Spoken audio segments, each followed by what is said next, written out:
তো গাইস এটা হচ্ছে আমার মা, কয়েক বছর পরে সৌদি আরবে, কত বছর পরে যাচ্ছে মানে নিজেও হয়তো জানে না। এই যে দেখো গ্রামের যানবাহন আর কি যাকে বলা হয়। গাইস তো আজকে দেখো যে ভাগ্নি চলে আসছে, ওরা যাচ্ছে। কোথায় যাচ্ছে তোমরা আজকে ঠাকুর দেখতে? গোসারহাট। যাই হোক এই যে দেখি সাথে দেখি কে কে যাচ্ছে।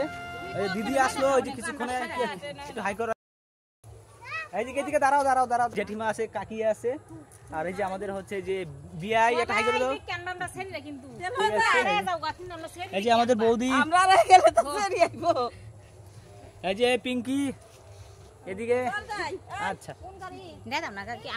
তো যাই হোক এটা হচ্ছে গ্রামের পরিবেশ আর কি। তার সাথে আমাদের এই যে আন্না, আমরা একটু পরে আর কি বাজারে যাবো, একটু চিল করবো।